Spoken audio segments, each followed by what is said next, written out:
In Christianity, we often hear about the Abrahamic sacrifice and how important it is. For context, this is found in Genesis chapter 22, and was when Abraham was commanded to offer his son Isaac as a sacrifice. Abraham did not refuse and was about to fulfill the commandment, however, was stopped by an angel and commended for his righteousness. This is, without a doubt, an excellent example of faith and dedication to God.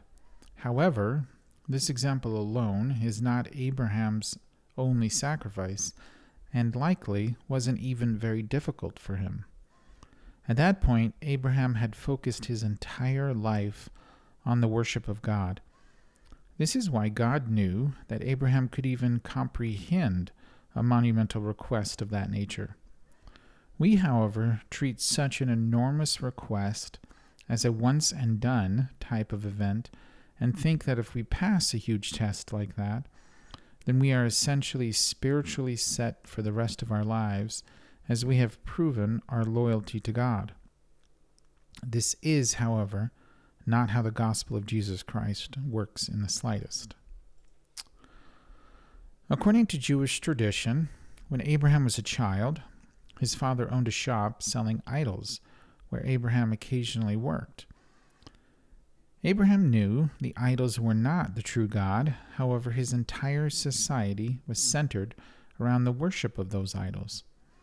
As a result, the shop was a profitable business for Abraham's father. One day, his father needed to leave and left Abraham to run the shop. The story describes how Abraham ridiculed a man for wanting a newly made statue when the man was much older than the statue itself. The man was ashamed by his behavior and left the shop without the idol. The story continues by describing a woman who came in to offer a sacrifice to the idols. Abraham took a large stick and smashed all the idols to pieces except the largest. He then put the stick in the largest idol's hand. When his father returned, he was quite upset and asked what had happened. Abraham mentioned that all the idols wanted the offering, and so fought over it with the largest idol eventually winning the battle. His father mentioned that was not possible because the idols are statues and can't think or move. At that point, Abraham's father realized he had been tricked and was very upset because his livelihood was in jeopardy. Even at that young age, however, Abraham knew that sacrificing the pleasures of the world was better than gaining the honors of men. The book of Abraham, in the Pearl of Great Price, describes how Abraham was raised in an idolatrous society that had fully turned over to the worship of false gods. These false gods gave them nothing in return, yet the people continued to worship them. Abraham would not bow to these gods, and was thus a problem to his father and the leaders. As a result of this, he was to be sacrificed to the gods to appease them for his insolence towards them. Abraham was arrested and taken to the priests, where he was bound to the altar in preparation for the sacrifice. The records we have don't describe this in much detail. However, I would imagine Abraham was not worried at this point because he was being punished for following the will of God and for not worshiping idols. Abraham knew that sacrificing his life, if needed, was better than living a life of delusion, worshiping idols of wood and stone. While traveling in the desert, there was a famine which caused Abraham and his household to seek refuge in Egypt. According to Abraham chapter 2, upon approaching Egypt, Jehovah appeared to Abraham and warned him that Pharaoh would find Sarah, his wife, attractive, so he was to say she was his sister instead. Abraham obeyed and told Sarah.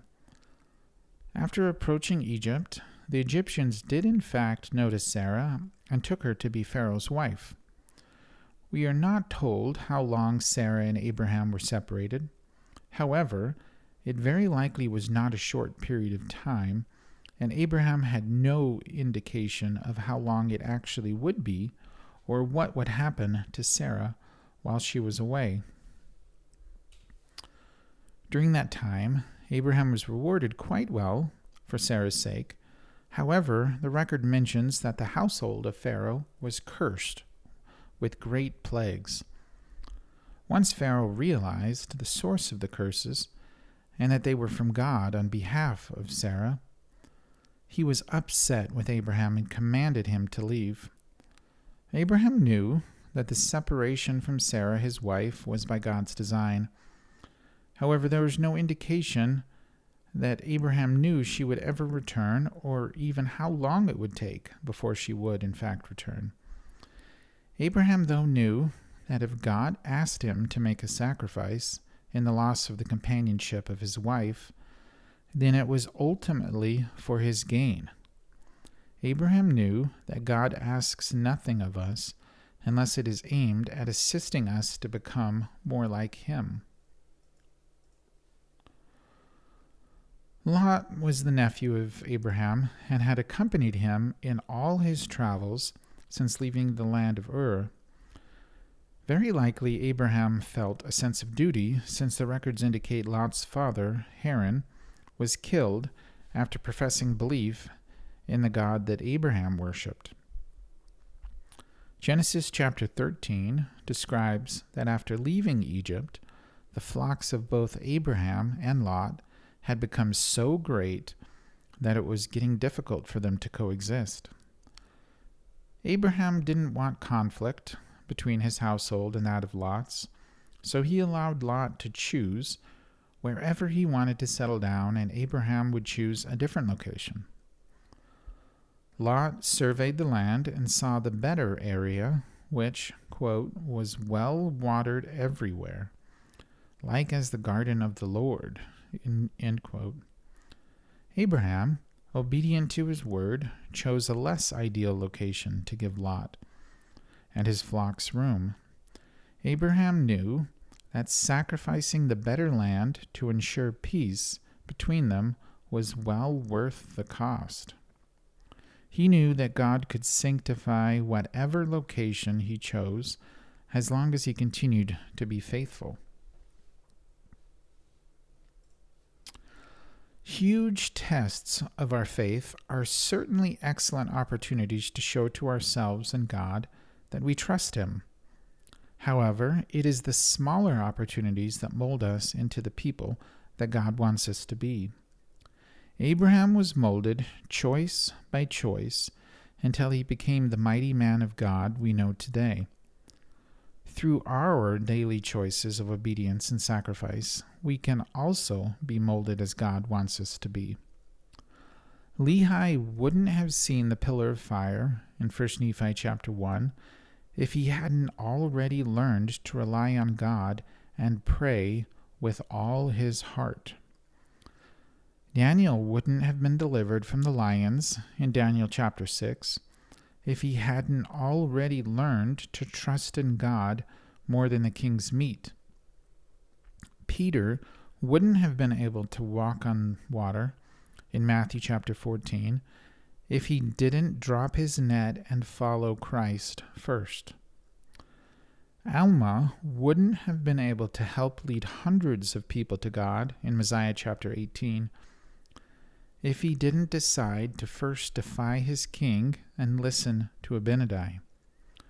Nephi wouldn't have been able to build a ship and sail to a new land in 1 Nephi chapter 17 if he hadn't already learned that God's ways are better than man's ways. The most important decision in our spiritual journey back to God is the next one we will make.